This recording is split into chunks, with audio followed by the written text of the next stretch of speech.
რუსთავში მძღოლების საპროტესტო გამოსვლა გრძელდება. ამჯერად აქციის მონაწილეები მერიის შენობასთან არიან შეკრებილები და კომპანია ინტერტრანსის ხელმძღვანელობას ქალაქიდან გასვლისკენ მოუწოდებენ. მძღოლების მტკიცებით ტენდერში გამარჯვებულ კომპანიას ხელშეკრულებით ნაკისრი ვალდებულებები არ შეუსრულებია, რის გამოც რუსთავში მუშაობის გაგრძელების უფლება არ აქვს. აქციას ომის ვეტერანებიც ესწრებიან. შეგახსენებთ, რომ ინტერტრანს პირობების შესრულების ვადა 25 მაისს ამოეწურა, რის გამოც კომპანიას ჯარიმა ემუქრება. ინტერტრანსი კი ვალდებულებების შესრულების 2 წლით გახანგრძლივებას ითხოვს და დაკისრებული ფინანსური სანქციის გადასახდელად მზად არის.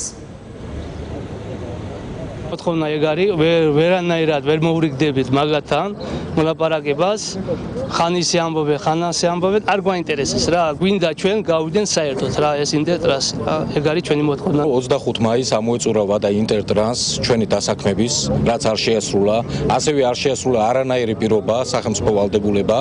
აქედან გამომდინარე, უკვე რუსთავის მოსახლეობა შემოგვიერთა საიმისოდ, რათა სოლიდარობის მიზნით მხარი დაგვიჭიროს ყველანაირ აქციაში.